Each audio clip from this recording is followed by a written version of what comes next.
हूँ परमानंद मिश्र मुझे विश्व हिंदू परिषद बरगढ़ जिला संपादक दायित्व अच्छे।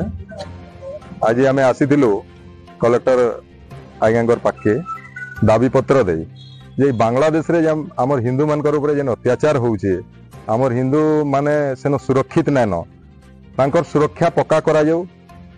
तापरे विशेष करी आमर बरगढ़ जिले रे बहुत बांग्लादेशी अच्छा रोहिंग्या अच्छा जेन माने कि तांकर डुप्लिकेट परिचय पत्र बनै करी इन बसवास करुछन, अनेकटा व्यापार करुछन, अनेकटा जगार ठिका मजूरी हिसाब से माने काम करुछन, मजदूर हिसाब से काम करुछन, फेरी वाला ही काम करुछन, कबाड़ी वाला ही काम करुछन।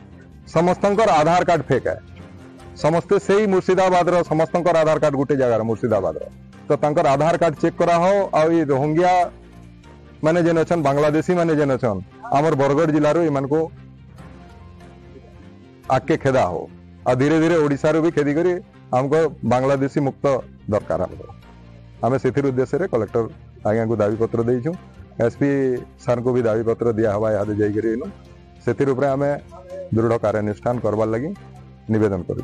दाबी पूरण न हेले आगामी दिन रे हमर हिंदू संगठन जेतकी अछन समस्त को आमे डाकी करी बैठक करी करी तार ऊपर काना कार्यपंथा करायाबा तार ऊपर काना कार्यानुष्ठान निया हवा सेथिर लगी आमे विचार करबो।